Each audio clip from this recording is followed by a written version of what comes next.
Hello, नमस्कार, प्रणाम, सत श्री अकाल, आदाब। मैं गुरमीत सिंह राठौड़ आपका स्वागत करता हूं हमारे यूट्यूब चैनल एजुकेयर क्लासेस में। आज हम क्लास 10th के टॉपिक स्टार्ट करने वाले हैं जिसका नाम है केमिकल रिएक्शंस एंड इक्वेशंस। हमारी साइंस को 3 पार्ट में क्लासिफाई किया गया है: फिजिक्स, केमिस्ट्री एंड बायोलॉजी। हम जो टॉपिक स्टार्ट कर रहे हैं वो हमारी केमिस्ट्री का पार्ट होता है जिसके अंदर हम केमिकल कंपोजिशन से रिलेटेड टॉपिक्स की स्टडी करते हैं। चलिए केमिकल रिएक्शन इक्वेशन को स्टार्ट करते हैं। केमिकल रिएक्शंस एंड इक्वेशंस की अगर हम बात करें तो हम केमिकल रिएक्शन की बात करते हैं। हमने काफी सारी रिएक्शंस या चेंजेस होते हुए देखे होंगे। हम एक वर्ड यूज कर रहा हूं यहाँ, चेंज। चेंज क्या होता है? To make something different, to make something different. तो अगर हम चेंजेस की बात करें तो चेंजेस 2 तरीके के होते हैं, फिजिकल एंड केमिकल। सबसे पहले डिस्कस करते हैं हम फिजिकल चेंजेस को। फिजिकल चेंजेस का मतलब होता है किसी भी ऑब्जेक्ट या बॉडी के अंदर उसकी फिजिकल अपीयरेंस में चेंज आना। फॉर एग्जाम्पल अगर मैं इस मार्कर की बात करूं तो इसकी फिजिकल प्रॉपर्टीज होगी, इसकी लेंथ हो गया, इसका वॉल्यूम हो गया, इसका एरिया हो गया, इसकी थिकनेस हो गई। तो जब इस चीज में चेंज आता है तो हम कहते हैं उसकी फिजिकल चेंजेस। अगर उसके केमिकल कंपोजिशन में चेंज आ रहा हो तब हम कहेंगे उसे केमिकल चेंज। फॉर एग्जाम्पल अगर मेरे पास में आइस है और मैं उसको बाहर रखता हूं तो वो वाटर में कन्वर्ट हो गई, थोड़ी देर बाद में वो उसका वेपर बन गया। इसके अंदर हुआ क्या? ये कौन से स्टेट में था? सॉलिड। किस में कन्वर्ट हुआ? लिक्विड। फिर किस में कन्वर्ट हुआ? गैस।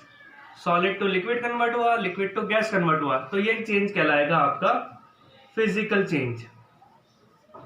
क्यों फिजिकल चेंज है, केमिकल चेंज क्यों नहीं है? क्योंकि इसका अगर हम फॉर्मूला देखें तो होता है H2O। वाटर का फॉर्मूला क्या होता है? H2O। और वेपर का फॉर्मूला क्या होता है? H2O। तो मॉलिक्यूलर फॉर्मूला तीनों में आपका सेम रहा, कोई केमिकल चेंजेस नहीं आया, ना हाइड्रोजन कम हुआ ना ऑक्सीजन कम हुआ।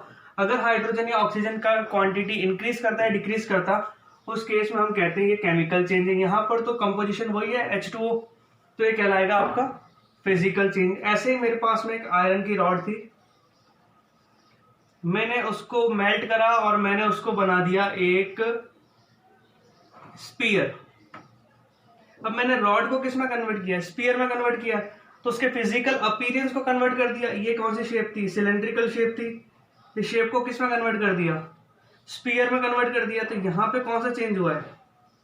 Physical change. अगर हम बात करते हैं मिल्क की, कि हमारे घर में मिल्क था जो बाहर पड़ा था और कुछ देर बाद में उसका कर्ड फॉर्मेशन होना स्टार्ट हो गया। यहां पे अगर आप बात करोगे तो मिल्क का कंपोजिशन चेंज हुआ है और वो क्या बन रहा है? कर्ड। इस तरीके के चेंज को हम कहेंगे केमिकल चेंज। तो हम कह सकते हैं फिजिकल चेंजेस के अंदर no new products are formed. कुछ नई चीज नहीं बन रही है। ये लोहे की रॉड लोहे की स्पीयर में कन्वर्ट हुई। जो स्पीयर है वो आयरन का ही तो है। ये आयरन किसी और में कन्वर्ट तो नहीं हुआ, तो नई चीज नहीं बनी है, तो हम कहेंगे फिजिकल चेंज हो रहा है। अगर न्यू प्रोडक्ट्स बनते हैं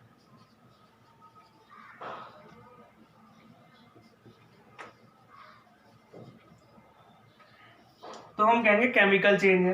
केमिकल चेंज की अगर हम बात करें तो हम ये भी इसे कह सकते हैं कि यहां पर आपका केमिकल कंपोजिशन चेंज हुआ होगा। केमिकल कंपोजिशन चेंज होता है। अगर हम फिजिकल की बात करें तो मैं वेपर से वाटर बना सकता हूं, वाटर से आइस बना सकता हूं, यहां पे मैं स्पीयर से वापस रॉड बना सकता हूं। तो फिजिकल चेंज आपके जनरली कैसे होते हैं? रिवर्सिबल होते हैं। मैं इन जनरल की बात कर रहा हूं। हमेशा ऐसा होता है ये नेसेसरी नहीं है, लेकिन इन जनरल आपके कैसे होते हैं? फिजिकल चेंजेस रिवर्सिबल होते हैं। लेकिन हम बात करें तो कर्ड से क्या हम मिल्क बना सकते हैं? कभी नहीं बना सकते। तो ये केमिकल कैसे चेंज होंगे? इरिवर्सिबल होंगे। केमिकल इरिवर्सिबल होते हैं, ये नेसेसरी नहीं है, ये एक जनरल लिया है कि इरिवर्सिबल होते हैं। कुछ रिएक्शंस हैं जो आपकी कैसी होती है? रिवर्सिबल भी होती है, उसको हम आगे डिस्कस करेंगे। आई होप आपका टॉपिक इतना क्लियर हुआ होगा। चलिए आगे प्रोसीड करते हैं। यहाँ पे क्वेश्चन आता है what will happen if magnesium ribbon is burn. अगर मैं मैग्नीशियम रिबन को बर्न कर रहा हूं, इसका मतलब है मैं मैग्नीशियम को बर्न कर रहा हूं।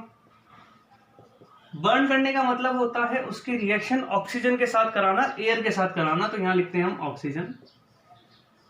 अगर आप किसी की भी रिएक्शन ऑक्सीजन के साथ कराते हो तो आपको उसका ऑक्साइड मिलता है, तो ये मिलेगा आपको मैग्नीशियम ऑक्साइड।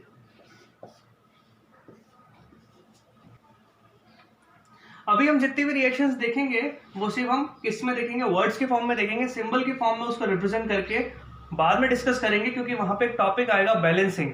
तो जब मैं वो पढ़ाऊंगा तब मैं आपको यही रिएक्शंस आपको वहां पे सॉल्व करके दिखाऊंगा इन टर्म्स ऑफ सिंबल्स। तो अभी आप याद रखिए कि अगर मैंने किसी मैग्नीशियम को बर्न किया है तो मैग्नीशियम प्लस ऑक्सीजन क्या देगा मुझे, मैग्नीशियम ऑक्साइड। ये कौन सी फॉर्म में होगी, रिबन है मतलब सॉलिड फॉर्म में होगी। ऑक्सीजन कौन से फॉर्म में होगी, गैसियस फॉर्म में होगी। अब जो ऑक्साइड है वो है क्या एक्चुअली में, आपकी राख जो बचेगी ना उसमें से वो कौन से फॉर्म में होगी, सॉलिड फॉर्म में होगी। आई होप आपको एक चीज क्लियर हुआ होगा। चलिए आगे चलते हैं। हमारा नेक्स्ट पॉइंट है lead nitrate solution is mixed with potassium iodide. अगर मैंने लेड नाइट्रेट लिया, लेड नाइट्रेट, ये सॉल्यूशन के फॉर्म में मतलब लिक्विड फॉर्म में है। इसका जो कलर होता है वो आपका जनरली व्हाइट कलर का सॉल्यूशन होता है। इसके अंदर आपने क्या डाला, पोटेशियम आयोडाइड, पोटेशियम आयोडाइड, ये भी आपका व्हाइट ही होगा। जब आप इसको मिक्स करोगे आपस में तो आपको मिलता है lead iodide plus potassium nitrate. ये व्हाइट यानी कलरलेस टाइप का था। लेड आयोडाइड जो होता है वो आपका येलो कलर का होता है। तो जब आप टेस्ट ट्यूब में इन दोनों सॉल्यूशन को मिक्स करते हो तो आपको एक सॉल्यूशन के अंदर नीचे सॉलिड पार्टिकल दिखाई देगा येलो कलर का, जो क्या होगा आपका लेड आयोडाइड होगा।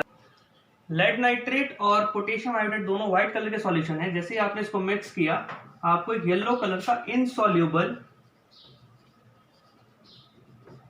कंपाउंड नीचे फॉर्म हुआ मिला।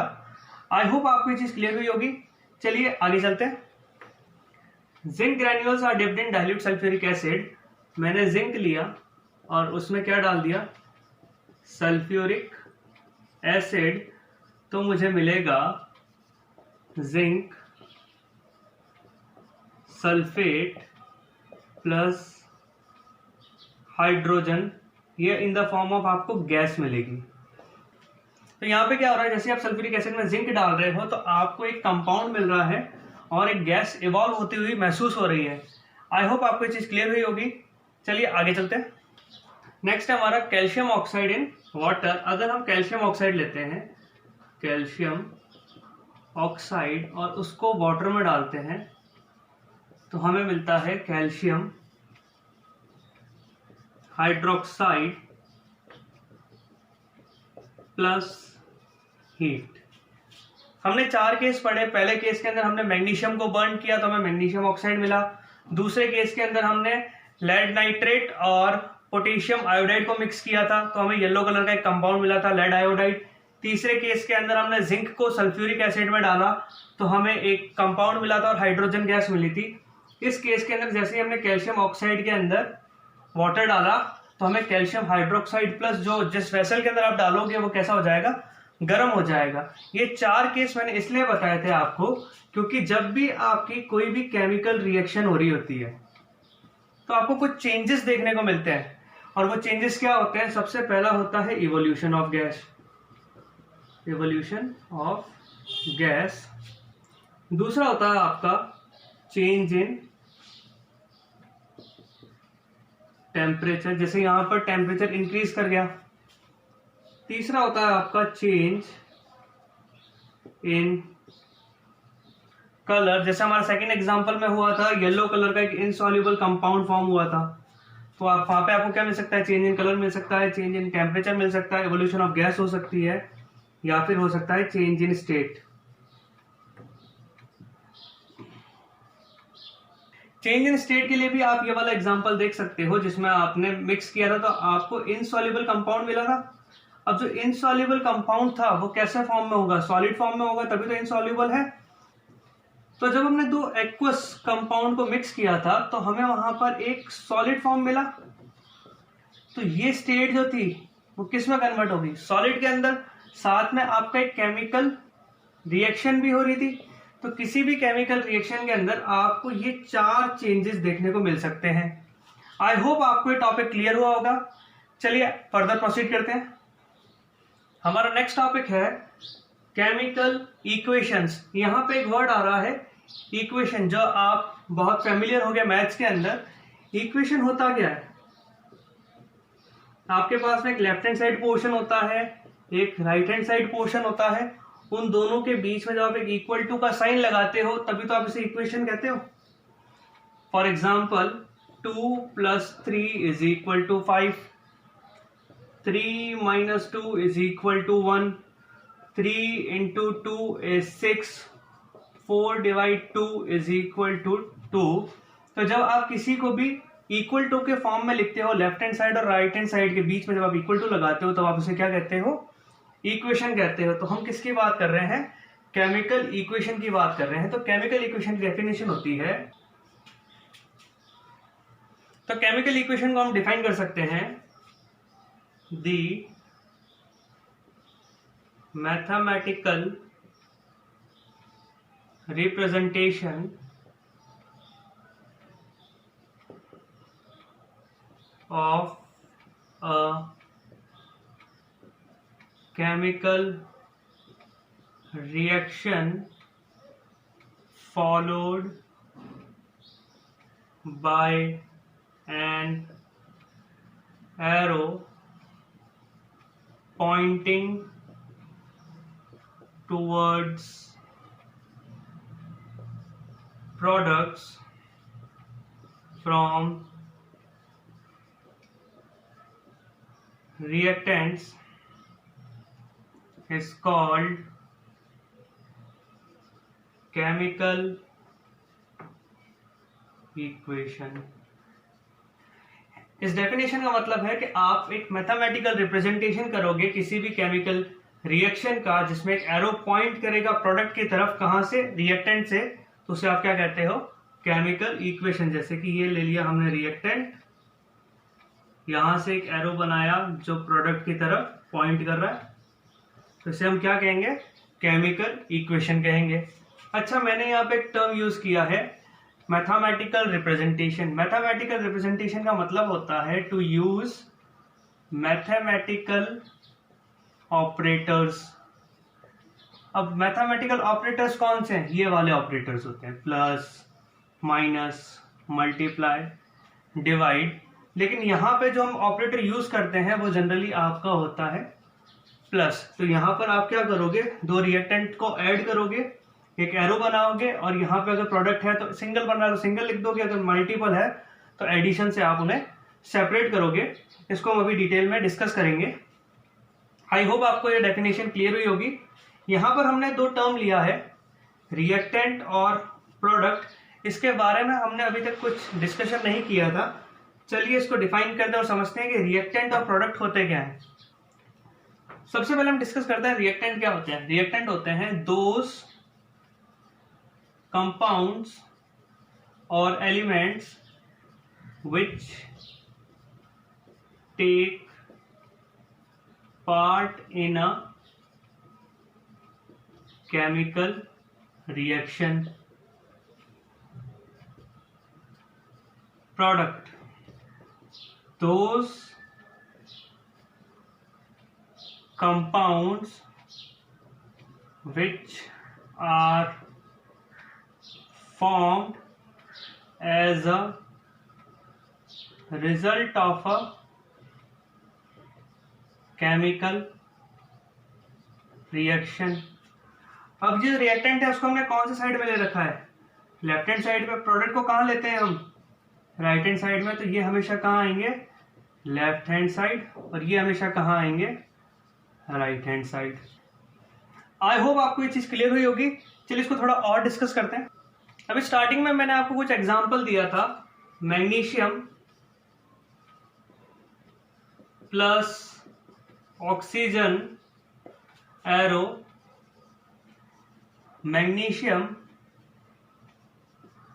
ऑक्साइड। इसमें मैग्नीशियम और ऑक्सीजन दोनों क्या है आपके रिएक्टेंट है। यहां पर आपके पास में एक से ज्यादा रिएक्टेंट था, इसलिए आपने दोनों के बीच में क्या लगाया, प्लस का साइन। फिर आपने इन दोनों को एक एरो से सेपरेट किया पॉइंटिंग टुवर्ड्स दी प्रोडक्ट। और ये जो मैग्नीशियम ऑक्साइड किससे बना है, इस रिएक्शन होने की वजह से ये बना है, तो ये क्या कहलाएगा, आपका प्रोडक्ट कहलाएगा। तो ये होते हैं रिएक्टेंट्स और ये होते हैं प्रोडक्ट। आई होप आपको ये टॉपिक क्लियर हुआ होगा। चलिए आगे चलते हैं। हमारा नेक्स्ट टॉपिक है राइटिंग अ केमिकल इक्वेशन। अभी हमने एक एग्जांपल पढ़ा था केमिकल इक्वेशन का, magnesium plus oxygen gives magnesium oxide. जब हम इसे लिखते हैं तो पूरा मैग्नीशियम ऑक्सीजन कभी नहीं लिखते, इसके सिंबल यूज करते हैं। अगर हम मैग्नीशियम की बात करें तो मैग्नीशियम नेचर के अंदर फ्री स्टेट में रहता है, मतलब किस में रहता है, Mg की फॉर्म में रहता है।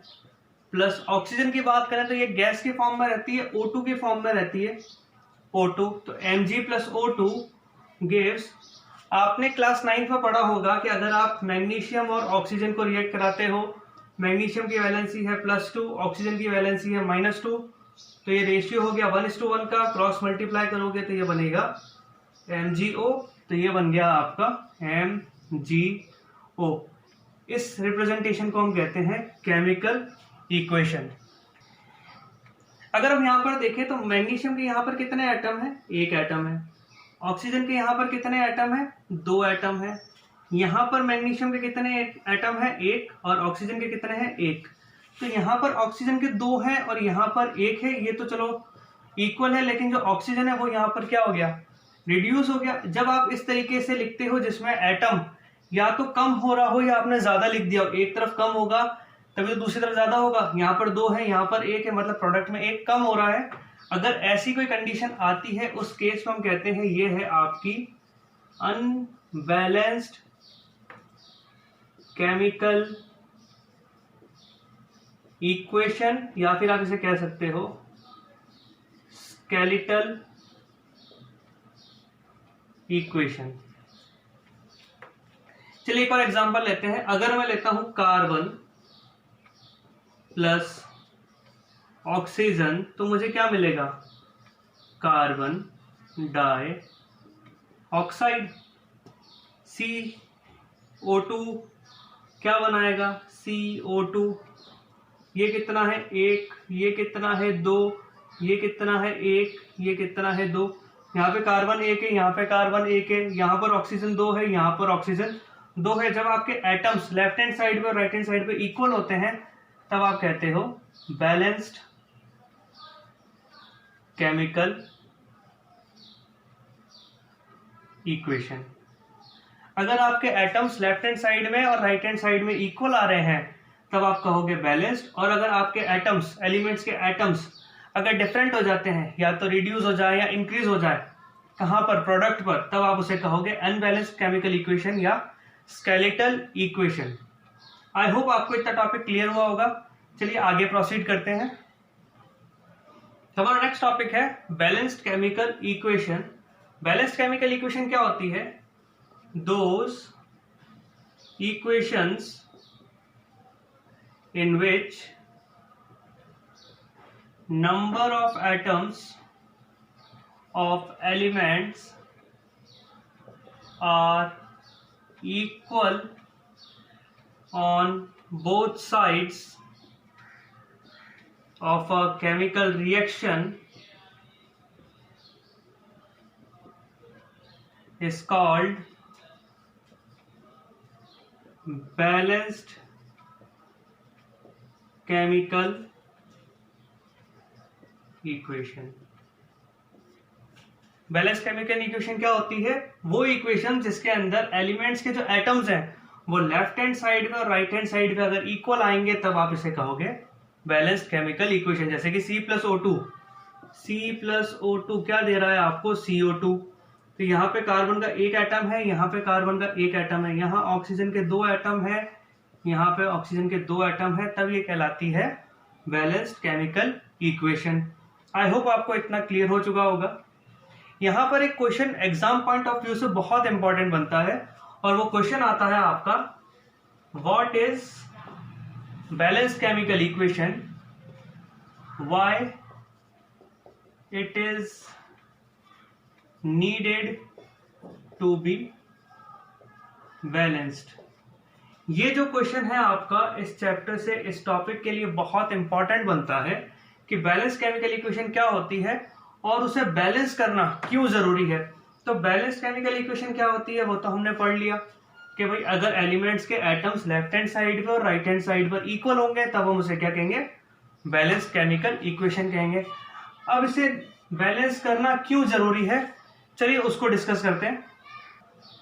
Why it is need to be balanced को डिस्कस करने से पहले चलिए एक छोटा सा एग्जांपल लेते हैं। मान लो मुझे लेमनेड पीना है, जिसे हम कहते हैं शिकंजी। अगर मुझे वो बनानी है तो मेरे को क्या क्या रिक्वायरमेंट होगा, मुझे वाटर चाहिए होगा, मुझे सॉल्ट चाहिए होगा, मुझे शुगर चाहिए होगी और लेमनेड बना रहा हूं तो लेमन जूस भी चाहिए होगा। यही सब रिक्वायरमेंट होगी लेमनेड बनाने के लिए। मान लो मैंने लेमनेड बनाने के लिए 200 ग्राम्स ऑफ वाटर ले लिया, उसके अंदर मैंने 5 ग्राम सॉल्ट डाल दिया, उसमें मैंने 25 ग्राम शुगर डाल दी और उसमें मैंने 10 gram of lemon juice mix कर दिया। तो अब जो लेमनेड बनेगा वो कितना बनेगा, 200 ग्राम बनेगा? नहीं बनेगा ना। क्यों? क्योंकि उसके अंदर क्या डाला है आपने, सॉल्ट डाला है, शुगर डाला है और लेमन जूस डाला है। तो जो आपका लेमनेड बनेगा वो इन सबको मिक्स करके बनेगा।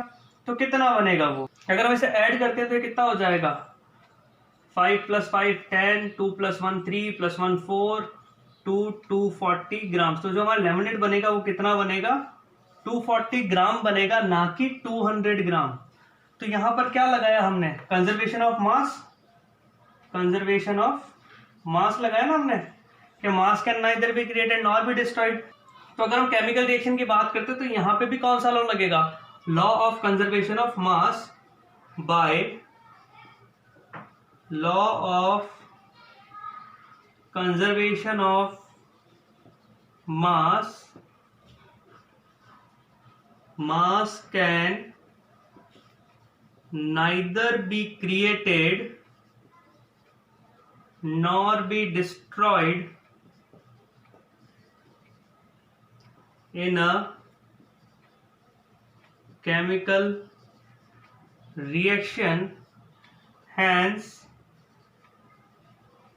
chemical reactions are needed to be balanced। तो law of conservation of mass को जस्टिफाई कराने के लिए आपको केमिकल इक्वेशन को क्या करना होता है, बैलेंस करना होता है। अगर आप नहीं करोगे तो ये जो है वो आपका डिस्टर्ब होगा, वो आपको वायलेट होगा, जो हम नहीं चाहते हैं कि law of conservation of mass हमारा वायलेट हो। इसलिए हम क्या करते हैं, इसको जस्टिफाई कराने के लिए हम केमिकल रिएक्शन को बैलेंस कराते हैं। आई होप आपको ये टॉपिक क्लियर हुआ होगा। अब इसका law of conservation of mass को उस एग्जांपल पर लगाते हैं जो अनबैलेंस थी और उस पर लगाते हैं जो बैलेंस थी, ताकि आपको थोड़ा और टॉपिक क्लियर हो। हमने ये 2 रिएक्शन ली थी जिसमें ये आपकी बैलेंस्ड थी और ये आपकी बैलेंस नहीं थी। चलिए अब इसके ऊपर law of conservation of mass लगाते हैं। मैग्नीशियम की बात करें तो इसका जो मास होता है वो होता है 24, एटॉमिक नंबर 12 है, तो जस्ट आप क्या कर दोगे, ऑलमोस्ट डबल होता है। इसका क्या होगा 24। ऑक्सीजन के एक एटम का होता है 16, यहाँ पर है 2 तो 16 2 जा हो गया 32। इन दोनों का जब आप ऐड करोगे तो टोटल जो मास आएगा लेफ्ट हैंड पोर्शन पे वो आ जाएगा आपका 56। अब MgO की बात करते हैं तो Mg का मास कितना था 24, ऑक्सीजन का कितना था 16, ऐड करा दो 4 + 6 10, 2 + 1 3 4, तो ये कितना आ रहा है 40 और ये कितना आ रहा है 56। तो ये आपस में क्या हो गए, नॉट इक्वल, इसलिए आपकी क्या है, अनबैलेंस्ड इक्वेशन है। चलिए इसको डिस्कस करते हैं। कार्बन का एक एटम होता है 12 यूनिट्स का, ऑक्सीजन का 1 होता है 16, यहाँ 2 है तो ये 32 हो जाएगा। इसको ऐड करेंगे तो ये बन जाएगा आपका 44 यूनिट्स ऑफ मास। इसकी अगर हम बात करें तो एक कार्बन होता है 12, ऑक्सीजन 2 है, एक होता है 16, तो 12 प्लस 32 कितना आ गया, ये भी 44। तो यहाँ पे लेफ्ट हैंड साइड और राइट हैंड साइड के अंदर मास जो है वो इक्वल आ रहा है, इसलिए हमने क्या कहा था, ये है बैलेंस्ड केमिकल इक्वेशन और ये है unbalanced skeletal chemical equation. I hope आपका टॉपिक क्लियर हुआ होगा।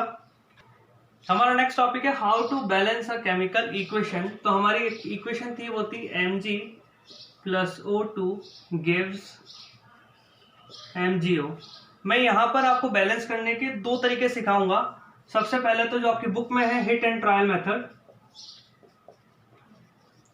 जिसमें आप अंदाजा लगाओगे, किसी को इंक्रीज करोगे उसके हिसाब से क्या इंपैक्ट आया, फिर दूसरे को इंक्रीज करोगे, या फिर आप लगा सकते हो मैथमेटिकल अप्रोच।